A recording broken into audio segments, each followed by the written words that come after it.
who are kind of still getting the hang of everything here, the lay of the land. I'm Christine Noël, and this is Maggie Tatum.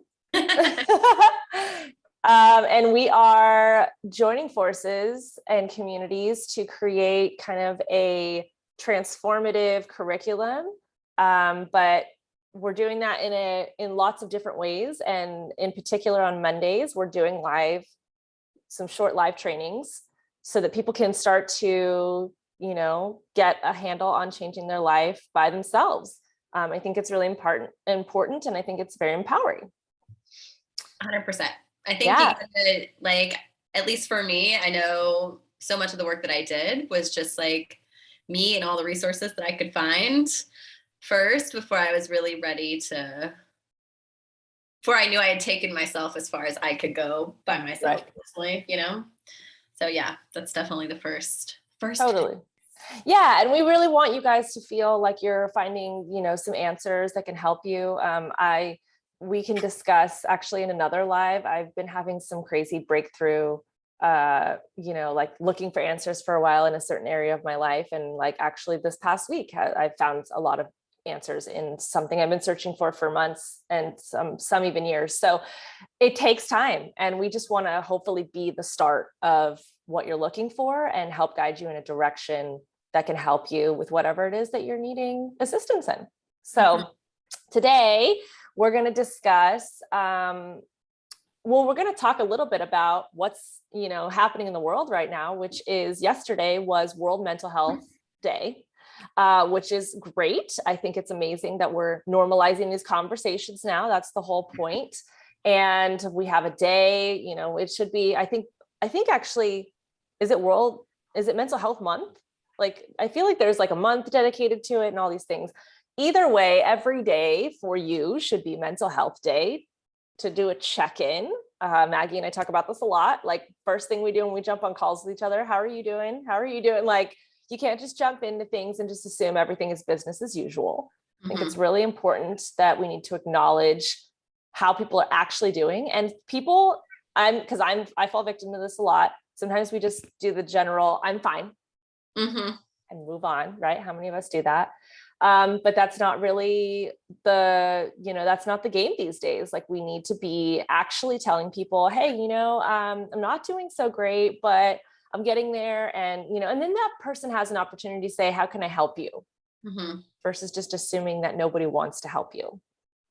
Yeah. Right? I think a lot of that too is like, programmed, like I don't want to bother people with like the very real human experience that I'm having. So I'm just going to pretend to be fine because people, and for some people, this is a very real lived experience where either at home, their emotions weren't validated or their experiences were not validated, or at school, or, maybe they are deeply struggling with their mental health and have exhausted some of their closest resources. Right. And so it's like, I think for whatever reason, playing the fine card, for whatever reason you are playing the fine card, it's, I think, really important now as we're shifting to cultivate spaces and partnerships and relationships where you're expected to respond in earnest and honestly to that question, where that is the expectation, right? Because even as we are working together, like it's important to get a feel on how each of us are doing, because that determines the depth of work we do that day. It's like, that's true. Yeah. And we've created an environment where we get to be flexible with that. And so just bringing more of that into social culture, and again, normalizing like not being fine. Yeah. No, I completely agree. I think, and actually now that we talk about it out loud, I think we can discuss kind of our relationship a little bit, which has been really interesting, because we were going to kind of jump over into like setting boundaries for people in your life, because I think it's really important, not only to express when you're not fine, for those in your inner circle that, like we said, we don't want to bother them. They have their own issues they're dealing with. I don't want to put my issues on them. But if it's, an immediate parent, spouse, sibling, someone that you're really close to, it's in your inner circle, they're kind of like, or best friends or things like that, they're there to help you and they want to help you. But like, if you just tell them later on when it's done, they're like, well, man, I could have actually like helped you with that problem. So, but there's also another layer of that, of setting some boundaries. Sometimes it's hard to say, I need some space, you know, and I've been kind of dealing with that in my life with just, I give a lot of myself to a lot of different people, and, you know, adding on the layer of wife this year has been, you know, a different level of myself I need to give to somebody. And so now, you know, sometimes I need to pull back from some of the other things I've been doing that maybe they can kind of spend without me for a minute. You know what I'm saying? And so setting boundaries. But what's been interesting with you and me when we started is, you know, for some of you that may know, Maggie and I found each other through my podcast, and she was first a guest on my podcast. But I guarantee you, like, if this girl had a podcast, I would have been a guest first on hers, because she's got the goods to talk on a podcast for sure.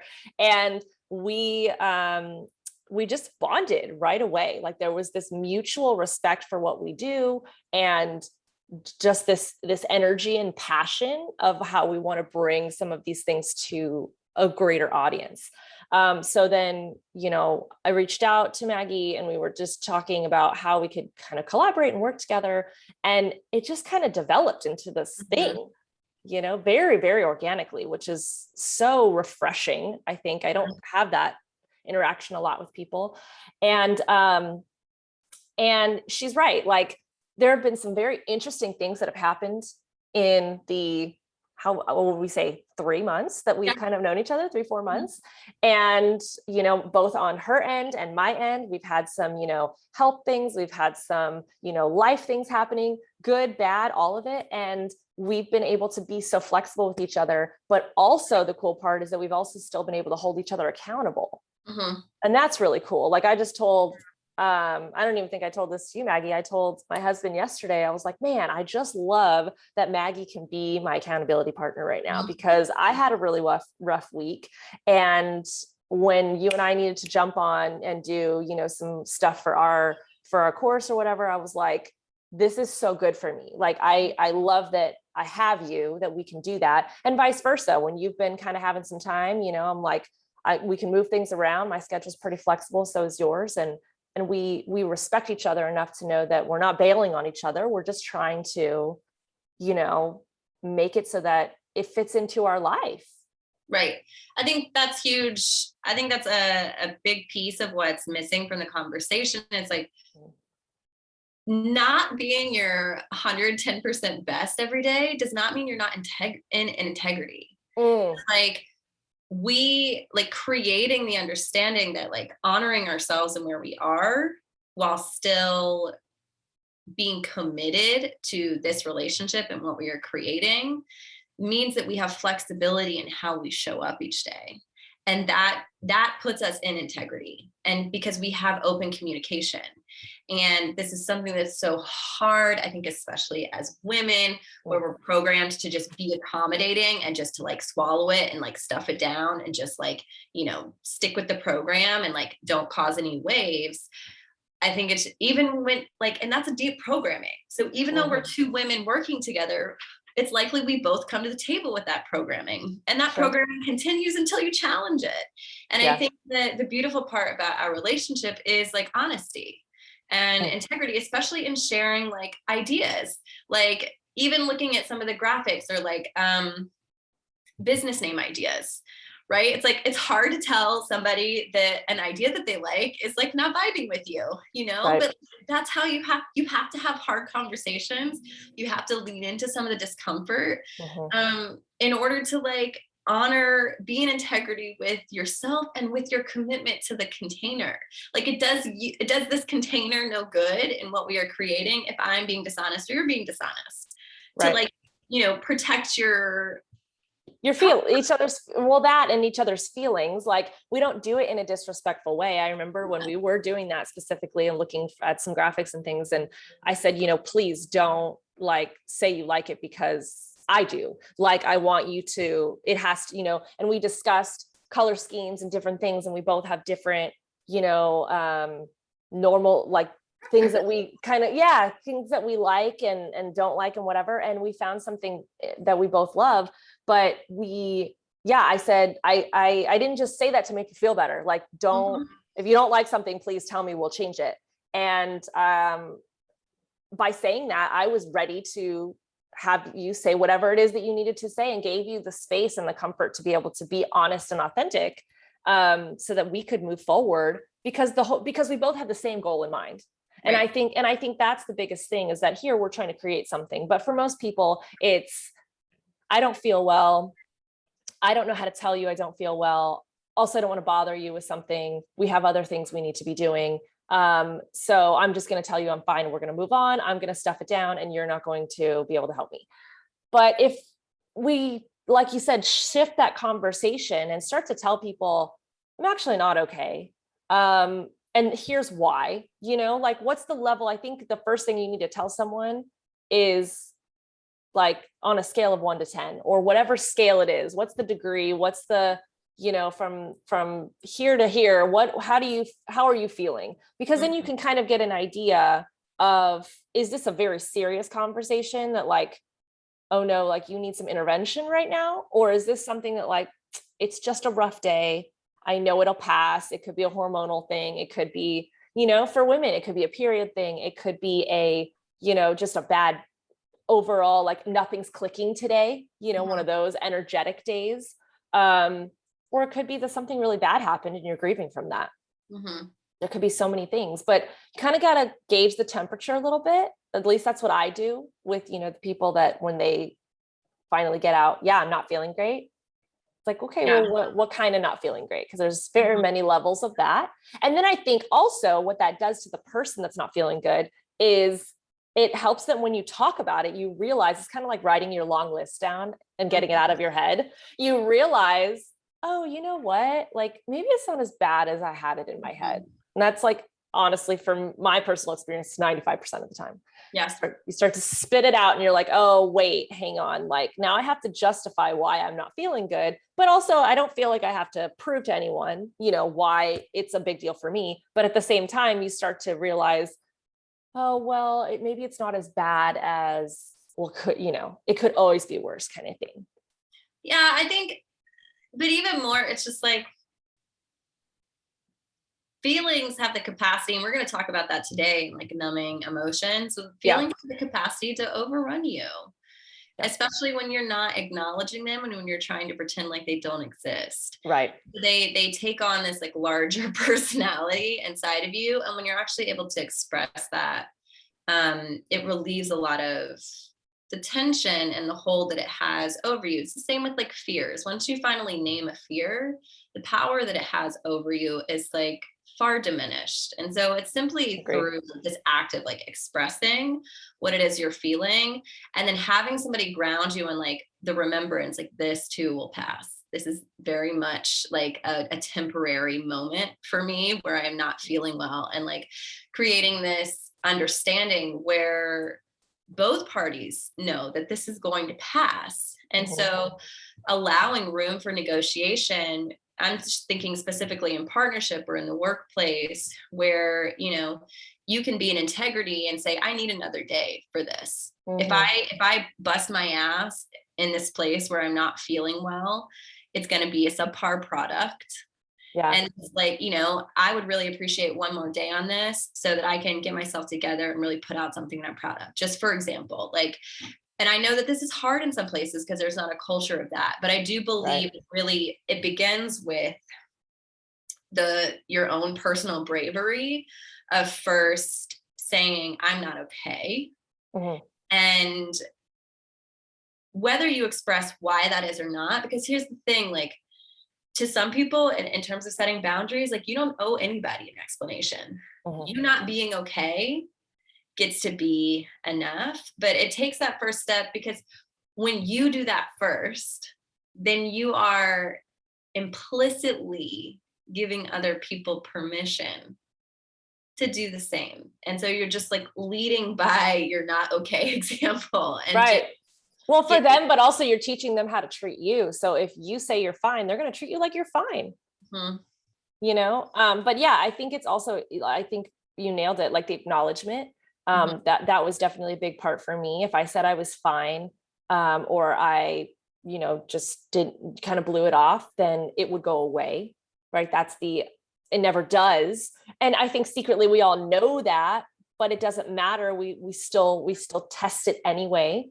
And by saying, I'm fine, let's move on. It's like, let's focus on the task at hand. Maybe I can distract myself and the issue won't be that big of a deal because I'm not thinking about it anymore. And I'm really making it a bigger deal than it is in my head, vice versa, whatever. And I will say that sometimes that does help to distract yourself with something, whether it's like, doing something for somebody else. You know what I'm saying? Sometimes serving somebody else is definitely helpful because we just have too much time to think in our heads or something is happening. So it has been a good distraction sometimes for me, but you have to come back to those feelings later. And that's definitely something that you help a lot of your clients do, is coming back to those feelings, even if you can't deal with it in that very moment, and acknowledging, was this something that is deep rooted that I need to actually deal with?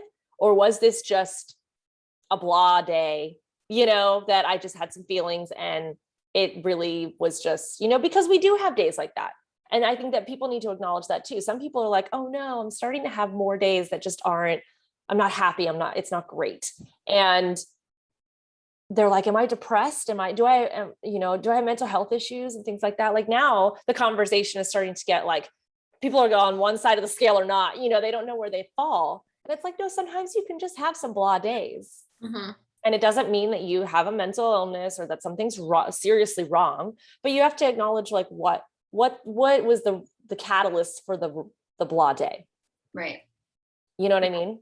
I mean, I think with any emotion, like emotions, energy, and motion, when you deny the existence of an emotion, when you repress it and ignore it, even if you're able to distract yourself from it in a short term and then never return to it, it's still stored energetically in your body. And so you're storing these pathways and basically locking in these sensations. And so later, these emotions will come up that are not necessarily tied to anything. Oh, I think we might have this is our first Wi-Fi issue. Hang on, let's see if we can get Maggie back. Maggie. Are we there?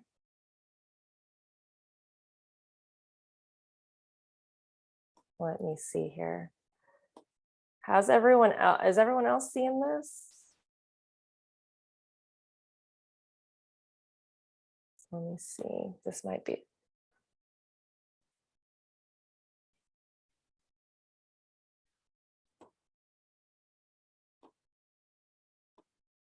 Oh, I think she's going to pop back on. All right. Are we still live? We are live. Okay, good. No worries. Live and in real time, people. This is what's happening. No worries. We're going to get Maggie back in here. Where is, let's see. Make sure she pops back on. All right. Well, in the meantime, actually, while we got Maggie coming back on, let me see here. I'm trying to see where we can see the chat at the same time. So if you guys have questions during the live training or anything like that, then we can answer them in real time, which is kind of cool. So making sure that I see your comments, and I also see, oh, is she back on?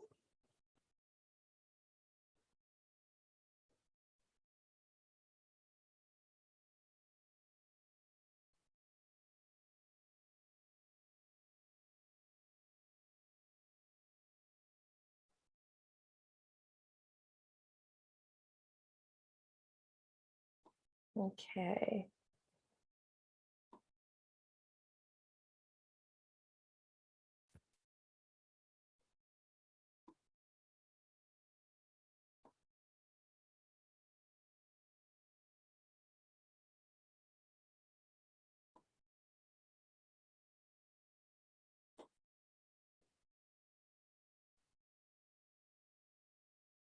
Oh, okay. Update. Her power went out. Oh no. She's waiting on the internet to come back on. No problem. I figured it was something like that because it was so sudden. It was either that or a battery thing. Okay, no worries.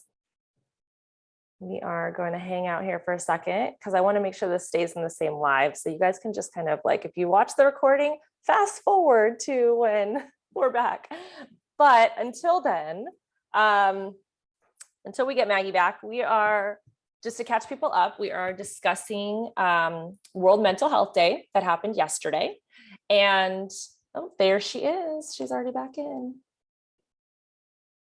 And we were discussing boundaries. Boundaries with yourself, boundaries with other people. So we have Maggie back. Whoops. Hey, no worries. I informed everyone you had a power outage. So weird.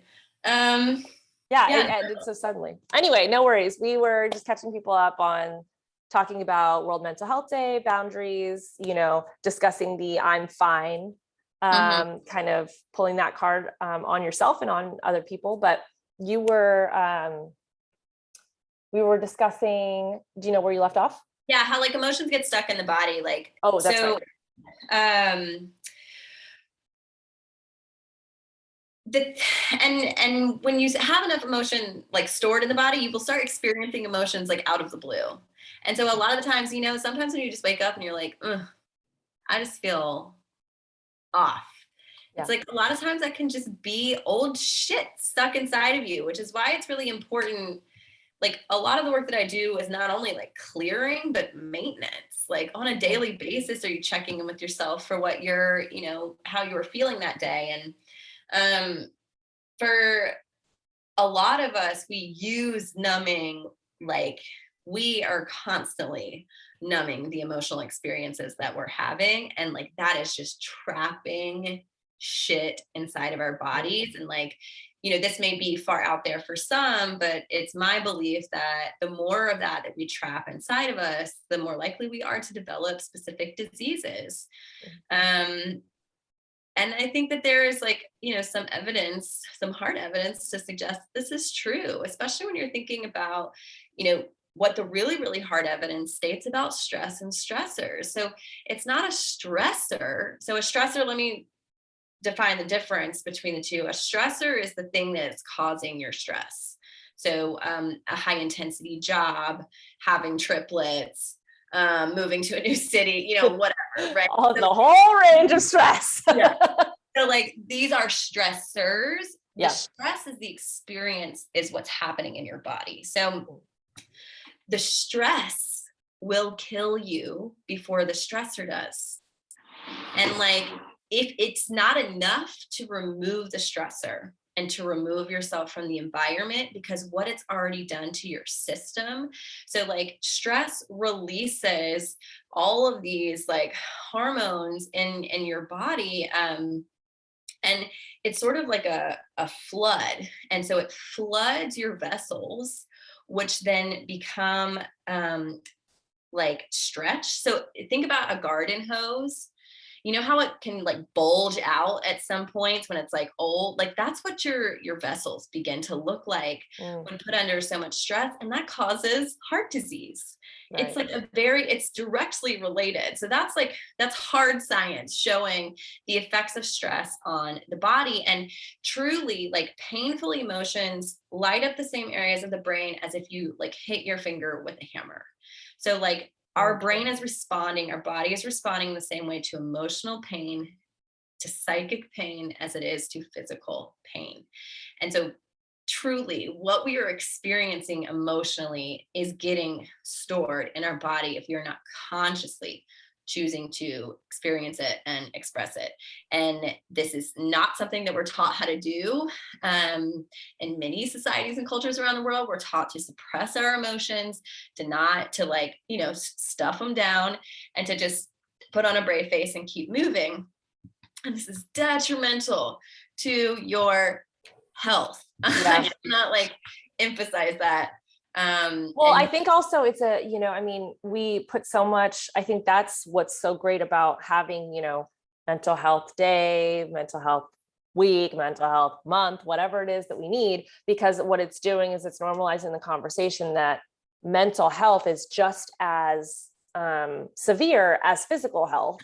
And, we had this conversation a little bit, and I did a whole podcast on it with Simone Biles about how people are the controversy between why she pulled out of the Olympics and why she did and whatever. And, oh, well, I thought she had an injury, because that's the only thing that they, a physical injury, like she hurt her leg or she pulled a muscle or, whatever. And it's like, no, she's actually trying to avoid a physical injury because she has a mental injury. Right. And people don't understand that because, again, like you said, that's not normalized. That's not the program and conditioning is she bleeding? Is she broken? What's going on? Right. And it's like, well, no, she's not. But like what they discussed is her mental, what was causing her to be able to focus and do all of these turns and twists in the air was throwing her off balance, which means that she was turning and twisting and didn't know where she was landing. So if you do that at such height in the air, you come back down. Yeah, now you're going to have a broken ankle. Yeah. Like you're going to break your neck. Maybe you're landing in such a crazy position. And people think, oh, they just get lucky every time. No, they don't get lucky every time. They are very strategic about how they do this. And they train for hours and hours and hours on end in the gym to be able to understand how this works. And when your mind is not right, and I think she had like a death in the family, she was dealing with the case from, when there was some sexual abuse on the team, and all of these different things were causing her, like you said, if you don't deal with it. Postponed, just like everything. Oh, the Olympics being postponed. Yeah. So now you have an extra year when you've trained your whole body for this, and then just the natural stress of the Olympics being on the world stage. I mean, that alone is craziness, but, so much pressure going into it. She's a leader of the team, all this stuff. And I think, my gosh, any normal person would have that and then some of mental stress. But, they're like, well, she shouldn't have. 24, not to mention she's very young. Very young. Very young. Yeah. And they're like, well, she shouldn't have been, she should have sent an alternate to the Olympics. Well, she was fine before she left the United States. There was an alternate. And the whole point is that once she got there, the team stepped up and, did what they needed to do to help her out and performed. And one of them, I think, won a gold medal, to be able to perform in her place. So, I mean, the thing is that I think before people start, again, it's not people's fault. And some people are like, oh, that's so rude. Some people they're intentionally mean about this situation like this. And I said, no, it's their years and years of programming, of growing up in an environment that facilitates, if you're not bleeding, you're not broken, you're fine. Mm-hmm. I mean, it's just that. So what we're doing with these conversations is just trying to rewire that thinking so that we can teach people not just how to treat other people, but how to treat themselves. Yep. Yeah. And that's the whole goal. And our goal for today is like to actually hopefully open your eyes to how you may be numbing in your own life without even realizing it. Because we numb with everything. And we think, I think the first things that come to mind are like drugs and alcohol. Like those are easy. Right. Food, shopping, your phone, social media, binging TV, work. Work. That was mine. I was like, I'm so fine. I don't drink. I don't do drugs. I don't excessively shop. I'm good. I don't even overeat. No, mine was work all day long. And I didn't even know that was a thing until I started looking around, and I was like, oh my God, that's mine. It's terrible. And the list goes on. Truly, you can use anything to numb, because it's like, what do you reach for when you are feeling so uncomfortable? And this is how a lot of unhealthy habits are developed, because habit is necessarily linked to a reward, and the habit can continue well after you're no longer getting that reward. But that is how we're like animals. You train a dog, like we train ourselves in the same way. We're maybe not getting like a cookie biscuit or whatever for sitting and rolling over, but we are getting some reward. So like whether it's like picking up your phone and you're bored, and so you scroll and you get a little dopamine hit and you're no longer bored. That's the reward. So really taking a look at like what am I when there's something that I'm avoiding, what am I reaching for? That's how you know what you're using to numb. Then the next step is like, what am I avoiding? And what is so wrong with the way that I am feeling right now? And I like to say, like, there's no void. There's not a void that you're trying to fill. You are trying to avoid a feeling. Like, you're not filling a void, you are avoiding a feeling. And so the more that we can be intentional, and I'll share this in the group afterwards, there's this great emotional wheel, because a lot of us don't have great vocabulary around, like, I'm feeling mad. It's like, well, there are nuances, like so many nuances. Right. Like, feeling betrayed? Are you, like, there are so many nuances inside of those feelings. So I'll share this. It's an emotion wheel, and it starts with the most basic, and then it branches out into like the more nuanced versions of the feeling. So this can really help you get to know, like, what is the actual feeling that I'm having in my body right now?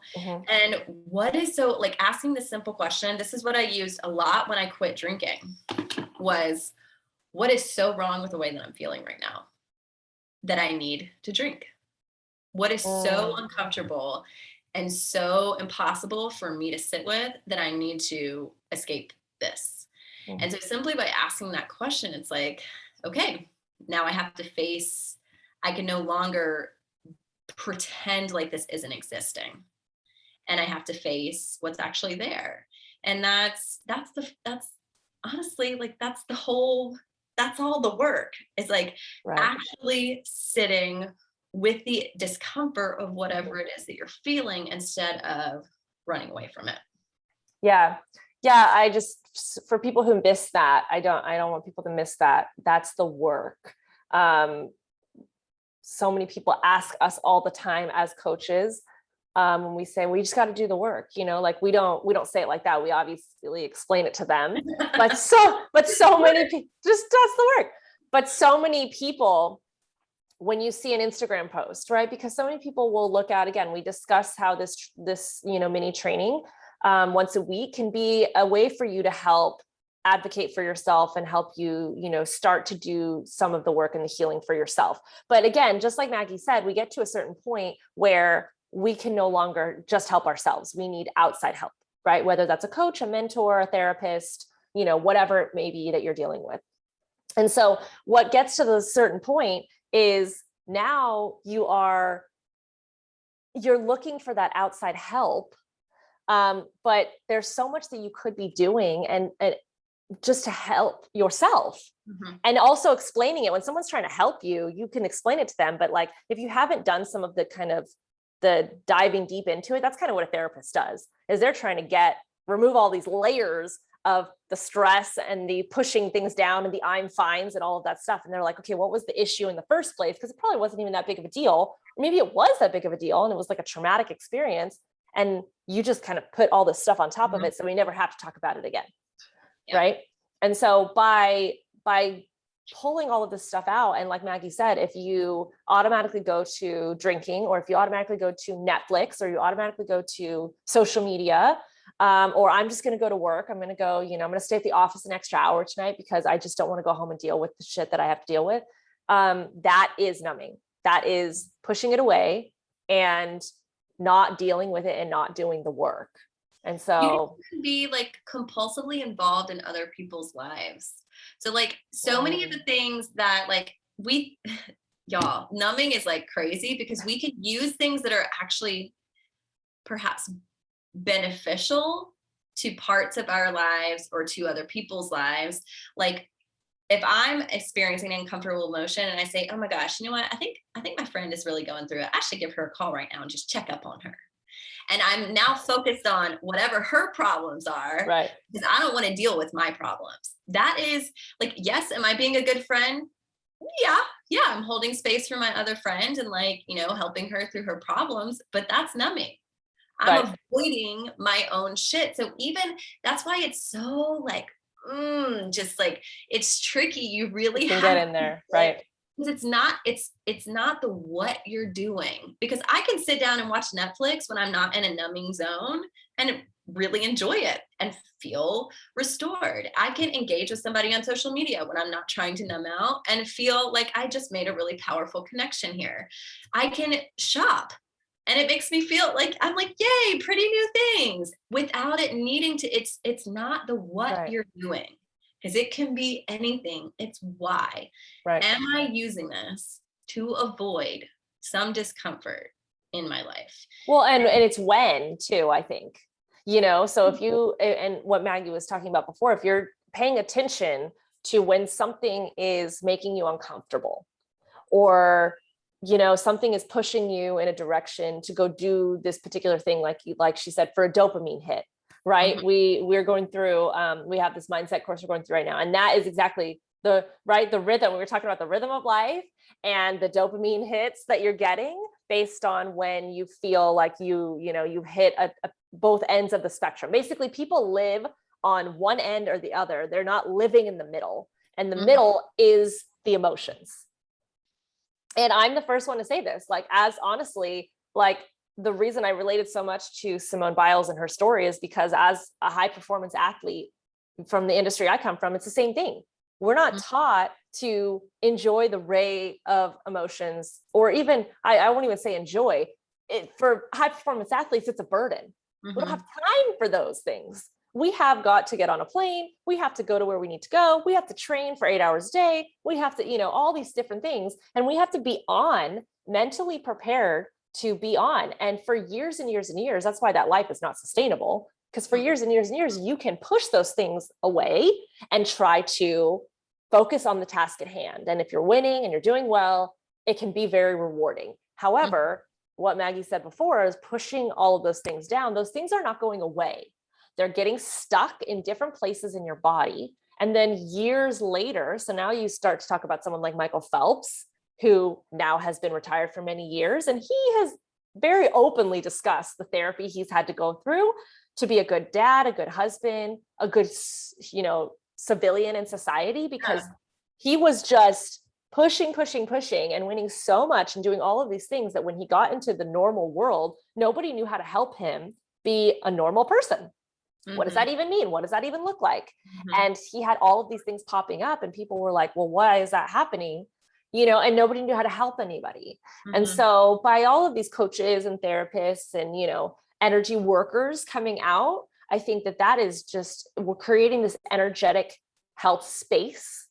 Because I think that's something, I don't know if you've heard this, Maggie, with a lot of people in our, line of work, that we've gone from a physical health space to like, now we're really starting, like the outside world is starting to really feel this mental health space and like normalizing the conversation, World Mental Health Day, all these things. But a lot of people in our space are discussing how we're actually moving into an energetic health space, which is even deeper. And so that is, but that again, that if mental health is just now starting to get normalized, it's going to take, a decade for energetic health to start to be a thing. But in the small spaces, if you find yourself with people who are in this energetic work, then you can start to actually feel like you can remove, like what Maggie does, remove these things in sessions. I actually have someone in my family, my stepmom is an energetic healer, and we've already discussed doing some sessions with me to remove certain things that she feels are there that I don't know about. It's insane. And so I would encourage you, whoever's listening right now, to be just on the lookout for some of these warning signs, these triggers, things that we've been discussing of how, what are you numbing with? What's your numbing technique or, thing? And what are you numbing? What is the thing? And if you could find out those two answers, you're already way ahead of most people, I think. I mean, and I want to say too, we're talking about, a lot about professional athletes and stuff, but I think just as much of a driving force is like the box checking people. It's like, I like got great grades in high Yes. school. I got into the college I wanted. I like studied really hard in college and I was going to get this great job. And now I have all this debt and now I'm trying to find a job and I'm just like so dedicated to this job. And then I'm trying to find a partner and now we're having kids. It's like, that's just as much of an intensive mental atmosphere to be in as like being a professional athlete. You're professionally constructing a life based on some roadmap that somebody gave you, and you're ignoring all of your own little cues along the way that say this doesn't feel right, or I'm like abandoning myself, or this isn't matching up with me, or this isn't in alignment. You're ignoring all of those things. So it's the same sort of process. This is not like unique to athletes or like, you know, people who are really exceptional in their field, like geniuses. This is like something that everybody experiences, like, and I feel like a lot of us usually get to around 30 before we're like, something is really not fucking right here. Right. And it's sort of, you know, you call it Saturn return if you want to get out there, or you can call it like a quarter life crisis. Quarter life crisis. That's what everybody, all the millennials. Yeah, it's you're finally being like, oh, I realize that I have been not in integrity with myself and not listening to myself. Right. And I think just in terms of, I just wanted to get that clear because it's not, you know, that's an amazing point. Absolutely. How many times do people listen? You know, you guys out there, if you're listening to a podcast, you listen to someone or whatever, they checked all the boxes. They did it like Maggie said, they did everything. We all did that. I went to college and then I dropped out of college because I was accepted into this huge program. We've all have that story.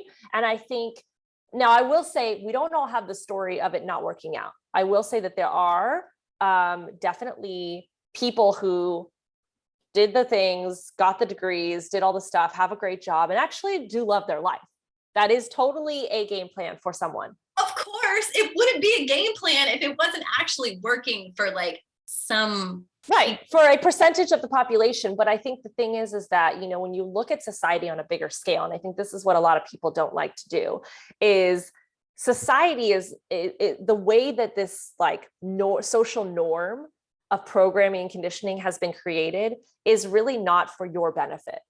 It's at all. And so many people are like, oh yeah, I'm supposed to go to school because I'm supposed to get educated, and society wants me to be educated so then I can, you know, participate and I can be a working member of society. Yes, you're working for other people and you are working for other people's dreams.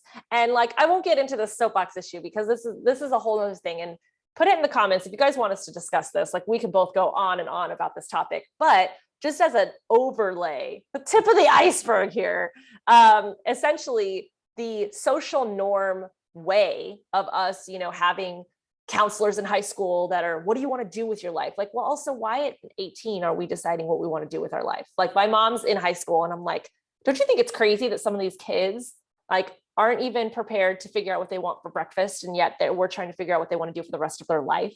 Mm-hmm. It's just too much. It's way too much. It needs to be like, what's the next step for you? Maybe that's taking a year off and seeing the world.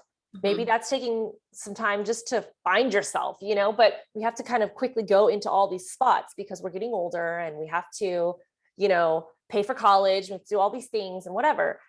So if you think about that on a bigger scale, a lot of people don't discuss that because it gets a little controversial, especially when you start getting into like politics and all these things. And I honestly think those things are not even related. I think people drag those things in there in order to create a conversation of conflict.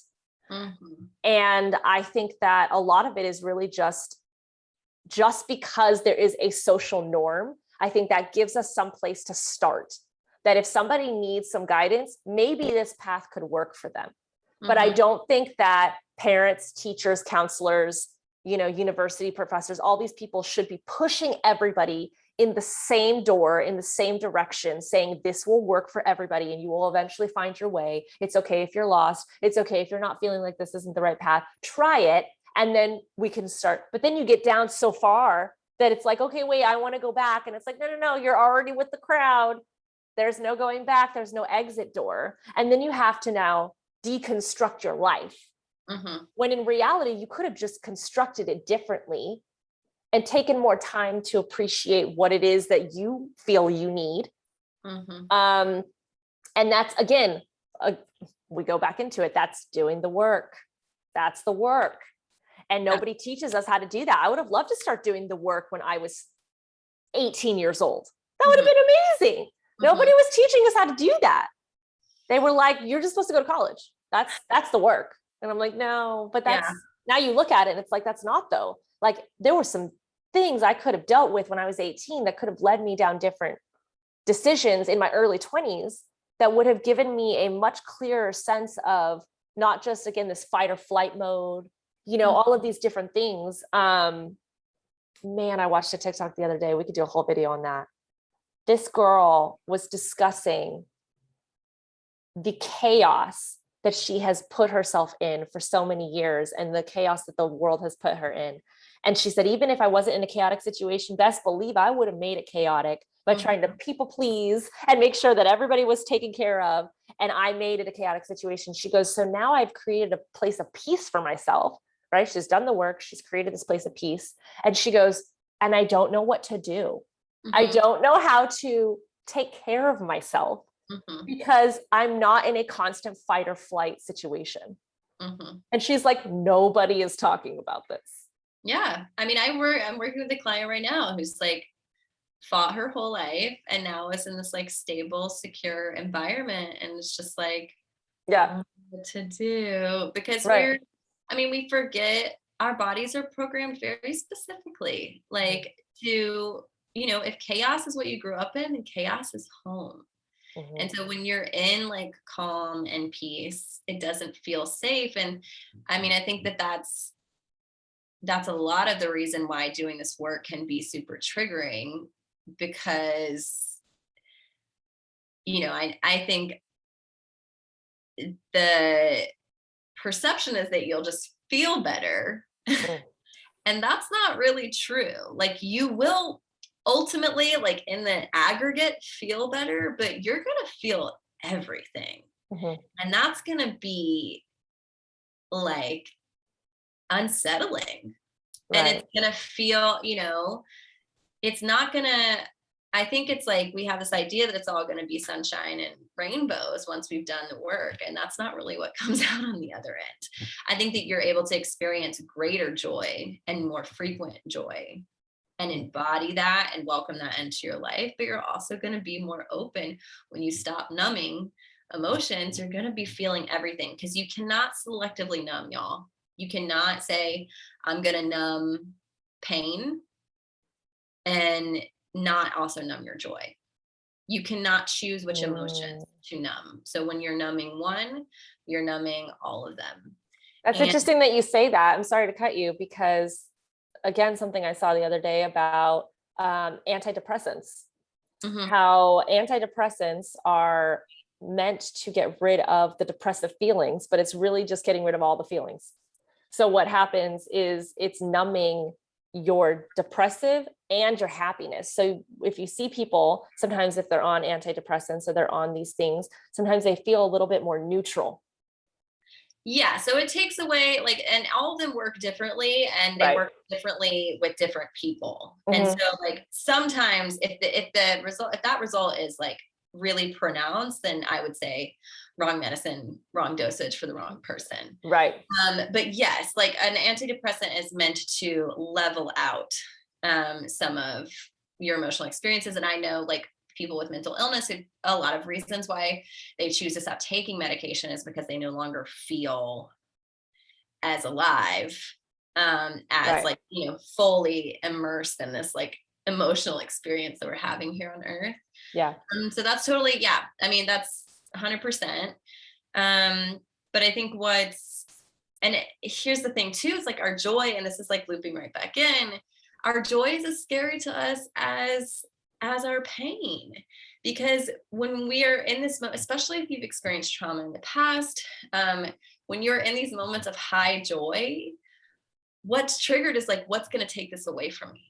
When's the other shoe going to drop? So we're not even like allowing ourselves, like, because we are already imagining how this is going to end, we're cutting ourselves off from being in full joy. And one of the statistics I love to share about this is that for people who are newly sober, a really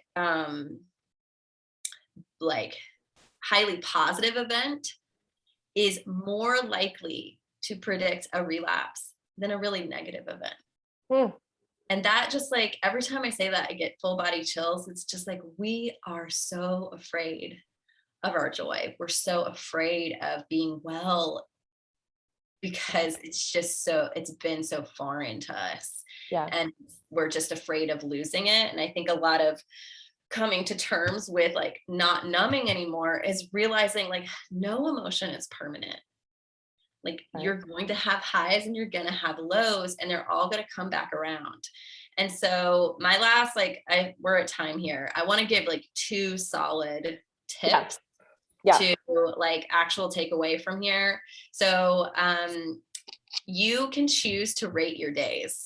So like if you have a little day planner or whatever, it can be an interesting experiment to rate your days. So from 0 to 2. So 0, shittiest day ever. Like worst day, hated it. Nothing about it was good. 2, best day ever. And like 1, just like a bleh day. So like it's not a 0 to 10. That's too much. Right. Like really just like checking in with yourself on the most basic level and seeing like going back through your calendar at the end of the month and being like, wow, yeah, I had like a few low days and a few really high days, but most of the days I was just like, it was a good day. It was a fine day. Right. Or like noticing like you had a few low days and a lot of high days, or like more low days in one month, but also noticing it always changes. Like that's the thing. It's like, it's so impermanent. Like, and if you do notice that you're having like 2 weeks of just shitty days, then that's an indication that something is wrong. Yeah. Right. That there is a deeper underlying issue that needs to be addressed, whether you're just in a currently like shitty situation that is like taking up a lot of your bandwidth, or there's like an underlying mental health issue. But the idea is to be able to look back and see, okay, I'm having lows and I'm having highs and I'm having in the middle, and they're fluctuating pretty regularly. Like that's what that's what it's expected to be seen. And so that could be fun to experiment with. The second is, so how do you know when you are numbing? So like I said, since it can be so many things, so considering the things that we already covered, work, drinking, alcohol, food, shopping, Netflixing, phoning, whatever, doom scrolling, all of these like typical things, even like compulsively helping others or being in others' business, what you'll notice, like the hallmark of a number is that you don't feel better after doing it. So like we can think, okay, I just got home from a really stressful work day. I'm going to sit on the couch and just watch TV for 4 hours. And then afterwards, you still feel like shit, that you're numbing. Like if anything that you like feel worse after doing and don't feel any sort of like, because a lot of like things with the numbing, it's like, oh, this is going to make me feel better. Right. This is like going to be salve to the wound. And it doesn't actually end up feeling like that. We feel more drained with less to give afterwards. So that's like a huge, like, this thing is like, maybe I thought I was self-caring for myself by like just relaxing and doing nothing. But if you're feeling still not restored afterwards, it's a big indicator that you're totally.